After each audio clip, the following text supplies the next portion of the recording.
I'm super excited to introduce Mark Ellsweig. He's an executive recruiter who's been a trusted resource for financial advisors at wirehouse, regional, and independent firms for the past 40 years. Mark has been a guest columnist for Think Advisor, Financial Planning Magazine, and Investment News, and is widely quoted in a variety of industry publications. We're not going to be utilizing any prepared slides today, but with that being said, let me pass the call over to Mark and thank you again for joining us today. Thank you, Anthony. Thank you very much for inviting me. And thanks everyone for attending. I know this is a very volatile period in the market, and it's not easy to tear yourself away. So thank you for being here, but we're going to get a lot done. So I think you'll be pleased with the webinar. So what I wanted to talk to you about today is once you get to the point where you're ready to sell your practice, I'm going to talk to you today about three things: how you value the practice, what deals look like in the what deals look like in the industry, how they are structured, and then I'm going to give you 9 things that you can do to make your practice more attractive to a prospective buyer. So let's kind of jump in. When you get to a point where you're selling, decide to sell your practice, it really represents your life's work, and you're only going to do it once. So you've got to get it right. And this is an issue for many advisors in our industry. For example, Cerulli Research came out with a report not that long ago where they said that within the next 10 years, 1/3 of all advisors are going to retire, and that will represent 40% of industry assets. And also had a nice number that the average advisor is 49 years of age. So you see that this is an issue that is facing a lot of advisors and is going to be facing a lot more in the coming years. So let's talk about the sale price. Current data, and this is data from Succession Resource Group, David Grau Jr. Current data shows that most advisory practices sell anywhere from 2.5 times gross to 3.5 times gross. And there are kind of a couple of, superior practices that will sell for a multiple of 4. But the average multiple is 3 times, but 75% of all practices are going to fall within the 2.5 to 3.5 band. And that's something really to know. So let me tell you about someone I was working with recently. He does like 450. He's in the Midwest, very affable kind of guy. He does 450 on about 60 some odd million that he manages. He just got someone to buy his practice for a multiple of 3.4. So now that I mentioned to you that the typical multiples at 2.5 to 3.5, and he got 3.4, now you're probably surprised because you're saying, gee, guy has a nice practice, but is he really at the top of our industry? No, he isn't. How did that happen? Well, the thing is, when you go to sell an independent practice, it's kind of like a freewheeling marketplace, meaning that you can sell it for whatever you can get. It's not a cookie cutter kind of thing. Like if you were at a major wirehouse selling your practice, then there'd be certain parameters, and the deals would be rather formulaic. Once you're an independent advisor, you really have a lot of flexibility as to the price that you can get for your practice. There are really, kind of no rules. And when people buy your practice, what they're trying to do, they're basically saying to themselves, what kind of reliable, steady Eddie cash flow is this practice going to generate? So, but again, it's iconic for an independent practice, it's really all over the map. So let's talk a little bit about how deals are structured.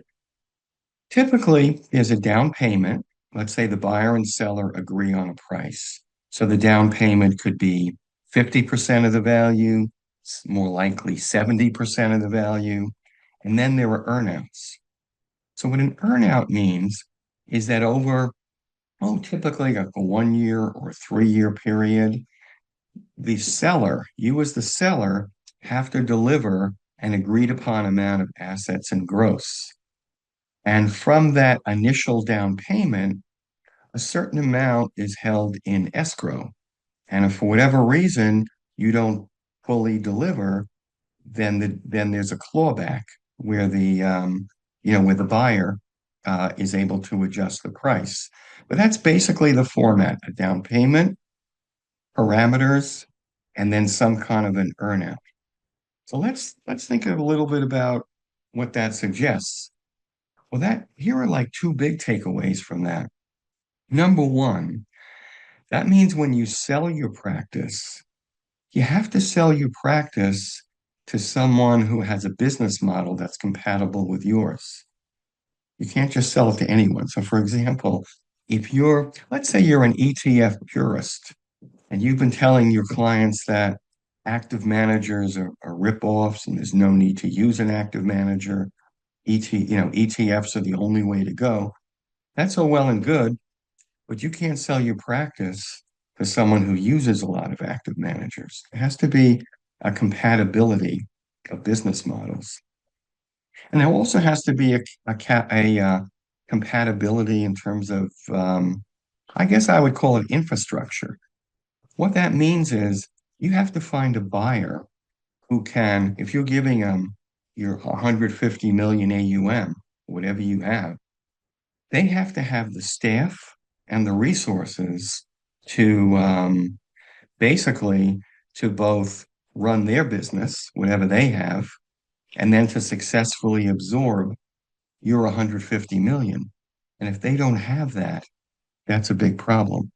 So that's the first thing, compatibility. And obviously, someone goes without saying, you want to choose someone that you're going to want to work with during the transition who has similar values and someone you can feel excited about taking your lifelong client relationships and transporting them there.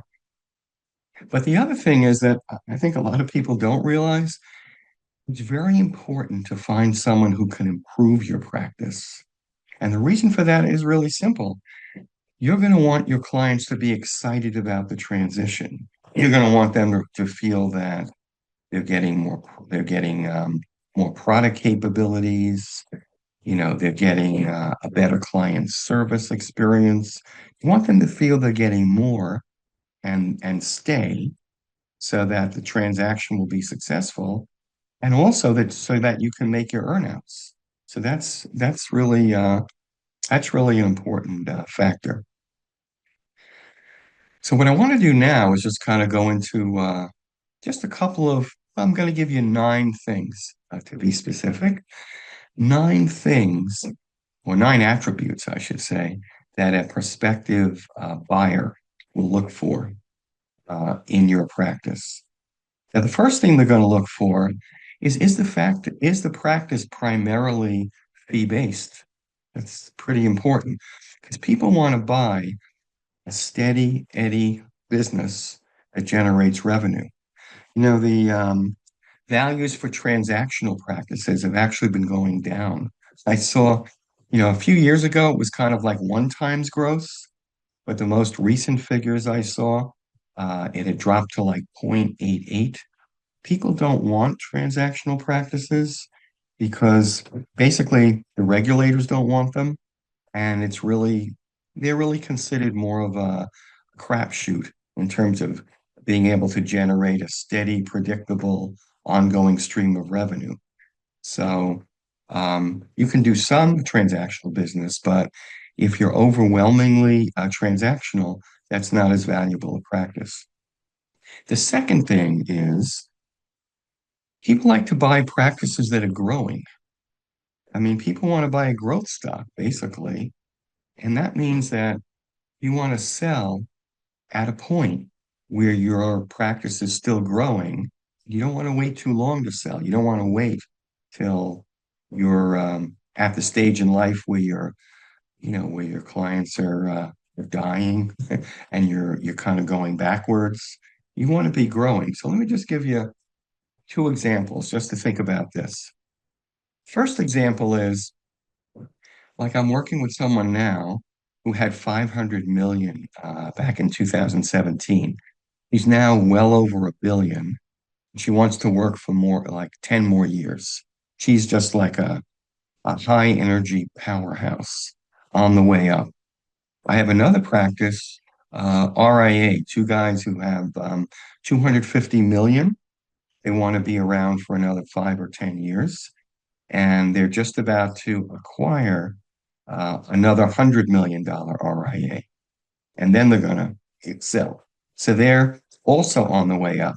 So think about how you would react. Would you rather buy one of those two practices, or would you rather buy a practice from, you know, you know, so like some of the people I've met over the years where they're older, some of their clients are passing away, they don't have a way to get new clients, and they're kind of going backwards. Now you could still, I mean, those are still worthy practices. You could still, I'm sure, find um, centers of influence within them you could network with to get new clients, but it's not as an attractive picture. So you want to be fee-based and you want to be growing. Third factor is you want to be profitable. You want to have profitable accounts. You don't want to have a million tiny accounts that require a lot of service that you want to sell to somebody else. That's not that's not very attractive. You want them to be large enough to be profitable. Someone also, and I think what you're seeing here is that people really do a deep dive into your practice. This is not like if you were going to make a recruiting deal with a major wirehouse. You have to look at your gross, to look at your assets, they're not going to dive into it in the same deep way that a buyer of an independent practice will. And that's why two people can have the same gross, the same AUM, and get very different deals. So going to go into all these, at least all these nine things that I'm going to mention to you now. But the other thing I wanted to mention is your client retention rate. What's your ins versus outs? In other words, are you losing clients? If you're losing clients, how frequently do you lose them? How long do clients stay with you? These kinds of things are going to be concerns to a prospective buyer. Next factor, the age of your clients. I mean, it's nice to have a book of retirees, but if all your clients are very old, that's a disadvantage because you said earlier that people are trying to gauge, the what the prospective cash flow is going to look like. And if you have a book where let's say the average client age is somewhere in the 50s, or a book that's multi-generational, even better, that's a much more attractive book from a cash flow standpoint for someone to acquire. Teams, that's another big one. If you're part of a team where you have several team members that are touching a given client, if your business is, I guess the buzzword is institutionalized, where the clients are really loyal to the firm, not to one individual, then in that case, the senior partner can confidently sell the practice because the clients are very bound to team members, and that's going to make your practice that much more attractive. I have a friend who's he's a general buyer of businesses, not in our industry, but what he does is he crunches numbers, he looks for different businesses, he buys them, he improves them, and he sells them. The one kind of business he's not willing to buy is what he calls an owner-dependent business, where there's one person and everything centers around that owner. So that doesn't mean, at least in our business, I mean, you can still be a solo practitioner and do very nicely when you sell. However, you're going to find that the buyer is going to want some assurance that you'll stick around to make sure that to make sure that the transition is successful. And also there'll definitely be earnouts in a transition like that because there's a higher level of risk. Another factor is the breadth of services. If you're offering like an ongoing service like financial planning, that makes you much more attractive because it's not just the revenue from the independent revenue stream from financial planning, but it's more that you're providing a service, an ongoing service. So the client's value, the way the client sees you is not just dependent on how the portfolio performed in the last quarter. So that's very important to have a holistic practice where you're taking care of the totality of a client's needs. And here's one that a lot of people don't think about is really an ongoing marketing program. Think about two practices. One owner, and he tells a prospective buyer, I brought in all these clients, they love me, and I'm great, and I get referrals. Well, that's great, but that guy's going to step out one day. If you have an ongoing marketing program where through social media, through seminars, however you do it, you have an ongoing marketing program that's bringing in new business, your practice is going to be worth a lot more because that assures a buyer that he's stepping into something where there's a system and a process to get new clients. I guess last one is technology. You want to, that's the ninth factor. You don't want to be using Stone Age technology. You want to be using technology that everyone else is using to make it easy for them to take your clients and your accounts and all the information that you have and transport it into their systems. You don't want to be using something that's outdated or too far off the beaten path. So if you are thinking of selling, technology is one of the things that you need to review. So what I would say, I'm going to stop now because I want to turn it over to Anthony pretty soon and make sure we have time for questions. But what I would say is, if you have 3 years left, 5 years left, 10 years left, whatever it is, try to get a vision based on this presentation of what a prospective buyer is going to be looking for. And as best as possible, try to move your practice to make it as attractive as possible in the eyes of a prospective buyer to make sure that you can really maximize its value when you sell. Thank you. Perfect. Perfect. Thanks so much, Mark. I love the comments. I actually wrote a few things down, and one of the things Okay, I'm great. trying to find to do is, write a few gems down. And I'm not sure if you mentioned this before the call or during it. I apologize, but I had written down a third of all advisors retiring in the next 10 years. Yes, That yes, to me, wow, right? yeah, Someone who works with yeah, a lot of different advisors, that's a standout stat. The other one I wrote down too is that 75% of all practices sell between, a 2.5 and a 3.5 multiple. That was another one yes, I wrote down. And, yes, we've got some questions here that have come into us, and I wanted to just ask you, and maybe you could elaborate a little bit on some of sure. the financial differences between selling your business maybe at a wirehouse versus, say, an independent. Oh, yeah, that's a good question. When you sell it at a wirehouse, well, first of all, you don't have that much freedom for the most part. And there's one wirehouse that gives a little more flexibility than the others. But in general, you don't have that much freedom to set the sale price. And anything when you sell your practice, it's a W-2 event. When you're an independent advisor and you sell your practice, as long as you've owned it for more than a year, um, it's a capital gains event, so it's taxed at a much lower level, and you just have an added level of flexibility in terms of determining the ultimate sale price. Perfect. In addition, we've been talking a lot about selling your business. What if someone's interested in acquiring a practice? Any tips on Mm, how one can connect with serious sellers? Yeah, that's a problem because there's a big surplus of buyers, potential buyers, as opposed to sellers. I think you could start off with wholesalers. I would start off with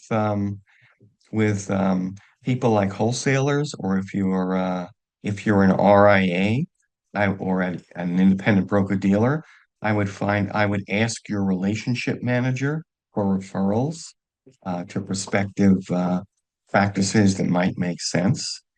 Um, but the other thing that I've seen that works best is really just to find people that are older, where you have a compatible business model, who you like, and become friends with them a couple of years before they retire.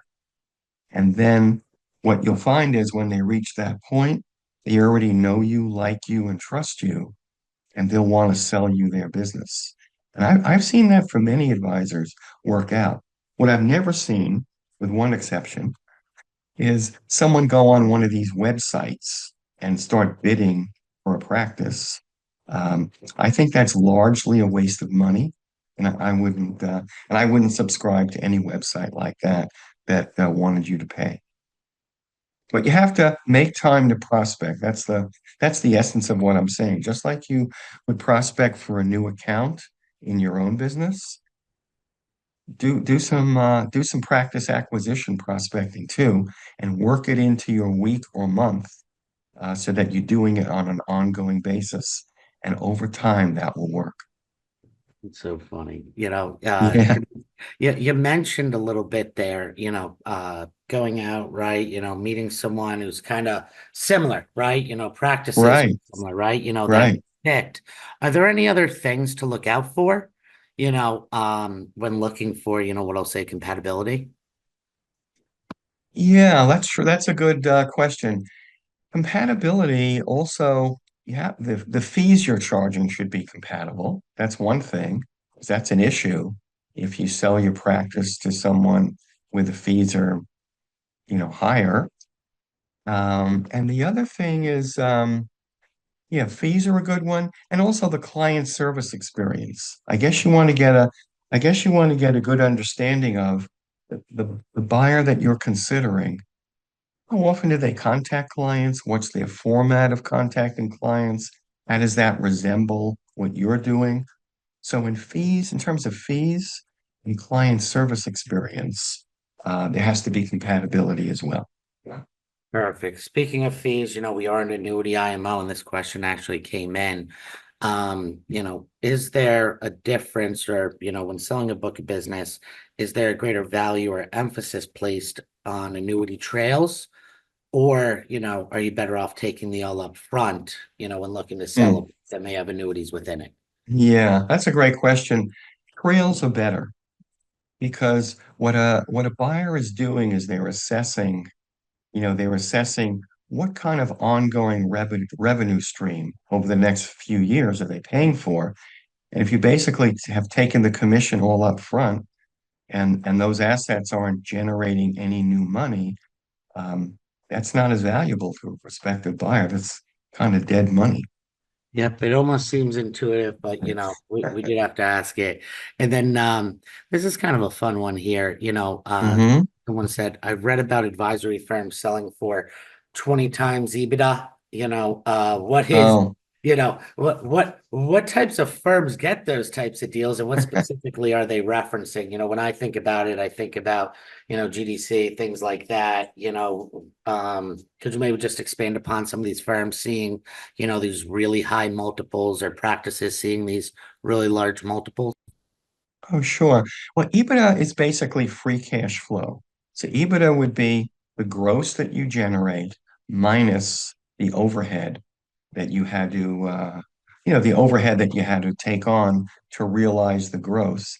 Normally, in when we talk about firms that have less than 1 billion AUM, the language is more multiples of revenue.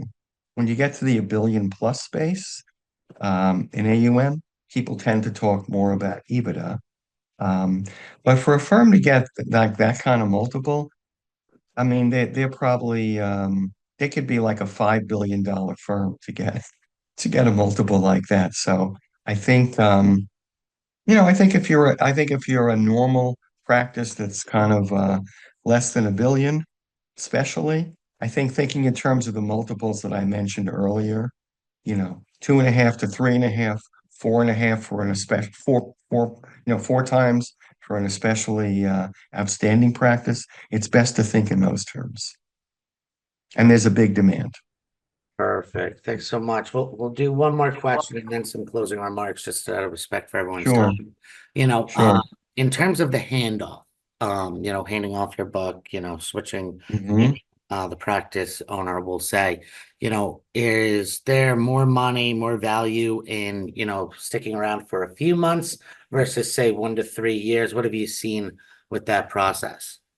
A lot more value if you can stick around at least a year. 3 years is better. If you just want to hand off your clients, make a quick introduction, and then exit stage right, that's a lot less valuable to a prospective buyer. And you won't get the same deal you'll get if you can stick around longer. So that's part of the planning that you need to do. You want to make sure that at the point you sell, you have at least 3 more years that you're envisioning sticking around. Perfect. Okay. Absolutely. Yeah, thank you enough, Mark. So, super impressive, presentation conversation. As always, extremely insightful, and I just can't thank you enough for your time. How can Thank you. advisors keep in touch with you?